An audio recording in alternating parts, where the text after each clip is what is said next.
नमस्कार, मैं हूं विनोद कुमार शुक्ला। अड्डा पर आपका एक बार फिर स्वागत है। कल तेलंगाना के मुख्यमंत्री रेवंत रेड्डी ने प्रधानमंत्री नरेंद्र मोदी को अपना बड़ा भाई कह के एड्रेस किया, उनको संबोधित किया। कांग्रेस के मुख्यमंत्री हैं रेवंत रेड्डी, अभी अभी चुनाव जीत कर आए हैं और गांधी परिवार के आशीर्वाद से ऐसा कहा जाता है कि वो मुख्यमंत्री बने। लेकिन उन्होंने अपने प्रदेश के जनता के विकास के दृष्टि से बड़ा प्रैग्मेटिक सा अप्रोच लिया और प्रधानमंत्री को न केवल बड़ा भाई कहा बल्कि तेलंगाना में गुजरात मॉडल को एमुलेट करने की, उसको उसी तरह के मॉडल को लागू करने की बात की प्रधानमंत्री के उपस्थिति में। उनका कहना है कि वो वहाँ पर जो 50-55 किलोमीटर की नदी है हैदराबाद के आसपास साथ गुजरती है, उसको वो साबरमती के तरह से साफ़ सुथरी करना चाहते हैं और उसी के हिसाब से उसी की तरह से डेवलप करना चाहते हैं, जिससे कि उसका फ़ायदा प्रदेश को मिल सके। यहाँ एक महत्वपूर्ण बात यह है कि रेवंत रेड्डी जो हैं वो कांग्रेस में आने से पहले वो अखिल भारतीय विद्यार्थी परिषद के कार्यकर्ता हैं।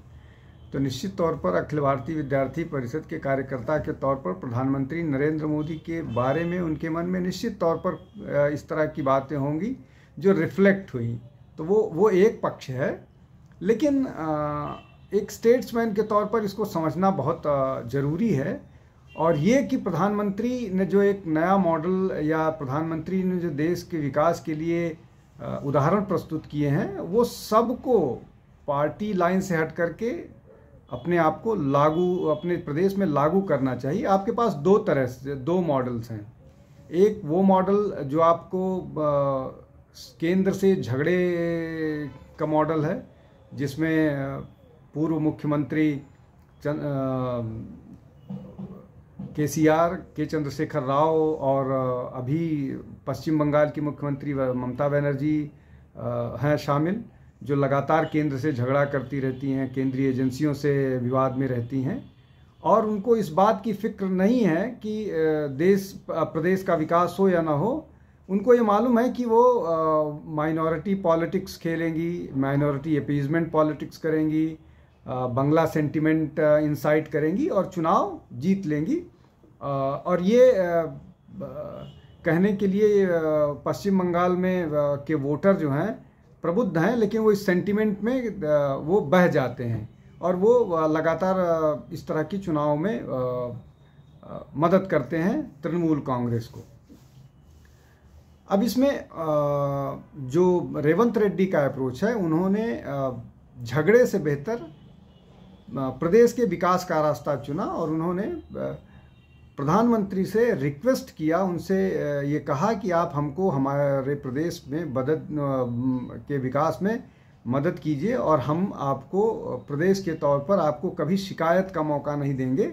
ये एक महत्वपूर्ण बात है। जैसे ही वो मुख्यमंत्री थे, अडानी से भी उनकी बात हुई, वहाँ अडानी से इन्वेस्टमेंट की बात हुई। जो वो चाहते हैं कि अडानी का इन्वेस्टमेंट आए या बाकी और स्टेटमेंट आए। अब इसमें अडानी पर इन्वेस्टमेंट की बात इसलिए महत्वपूर्ण है कि अडानी को लेकर के उनकी पार्टी के सबसे बड़े कहिए, सबसे कद्दावर कहिए, एकमात्र नेता कहिए, इसलिए कि सब कुछ सारी कांग्रेस की पार्टी राहुल गांधी के इर्द गिर्द, कांग्रेस पार्टी की सारी राजनीति राहुल गांधी के इर्द गिर्द घूमती है।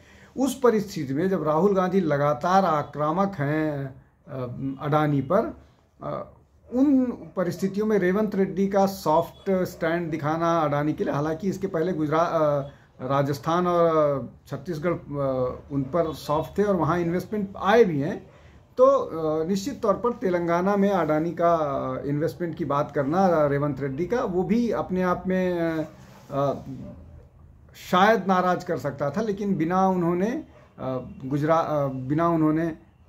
इस बात की परवाह किए कि केंद्रीय नेतृत्व तो नाराज होगा या क्या होगा, उन्होंने ये सारी बातें कहीं। गुजरात मॉडल की बात करना निश्चित तौर पर कांग्रेस नेतृत्व को अच्छा नहीं लगेगा और ये भी सबको मालूम है कि उनको मुख्यमंत्री पद चुनाव हारने के बावजूद गांधी परिवार की कृपा से ही मिला है। और ये अलग बात है कि उसमें वहाँ के चुनाव जीतने में रेवंत रेड्डी ही एकमात्र ऐसे नेता थे जिन्होंने वो सरकार बना करके प्रदेश सरकार कांग्रेस को दी। इसलिए उनके कंट्रीब्यूशन को नकार पाना शायद कांग्रेस के लिए मुश्किल था। और अभी लोकसभा के चुनाव में है, उसके पहले इस तरह की बात करना अपने आप में एक बड़ी बात है। इन सब के अलावा वो रेवंत रेड्डी लोकसभा सदस्य रह चुके हैं, लेजिस्लेटिव काउंसिल का चुनाव जीत चुके हैं। इन सब परिस्थितियों में, और उन्होंने, मैंने जैसा पहले कहा कि उन्होंने अपना राजनीतिक कैरियर स्टूडेंट पॉलिटिक्स में अखिल भारतीय विद्यार्थी परिषद के कार्यकर्ता के रूप में शुरू किया। तो इसका मतलब ये कि जो उनकी बेसिक ट्रेनिंग है, बेसिक ट्रेनिंग में राष्ट्रवाद भरा हुआ है, राष्ट्र प्रमुखता से आता है।